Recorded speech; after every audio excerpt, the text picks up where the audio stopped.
into SHA because they were already covered, they're already paying their premium, they're already receiving the services. But today they are being asked to register again. And I think this is where the biggest problem is.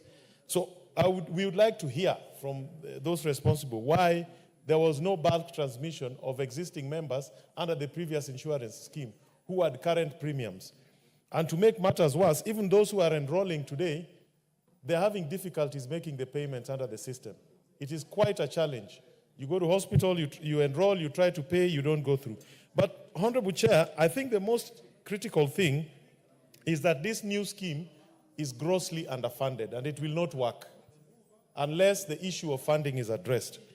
The data I have, and Omboko Mulema, please forgive me for using some numbers, NHIF legacy debt is over 30 billion, which is not paid to service providers. How will you convince them to start accepting new patients under the new system, especially the private sector hospitals? The actuarial projections were that about 50 billion would be needed to start underwriting the 3 funds that we have created.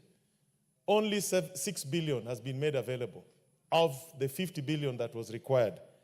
And as the majority leader said, 14 million members have registered, but only 700,000 have paid. And I suspect these 700,000 are those who have been captured because of employment, not because of being self-employed. Yeah, because they are employed. So basically, we are looking at a new system that is grossly underfunded, projected to cost about 275 billion in the long run to make it fully functional, but is funded at 6 billion. And to make matters worse, we have committed 105 billion to buy a health management software system, information system, 105 billion, instead of committing the money to underfunding the insurance schemes under this scheme. So I think the biggest problem is the way this thing is being funded. And without sufficient funds, I can guarantee you it will fail.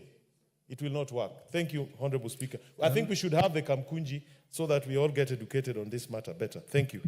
The Honorable Gadoni Wamuchomba. Thank you, Mr. Speaker. I rise to thank my sister, the Honorable Dr. Lillian Gogo, for bringing this motion. I indeed had tried to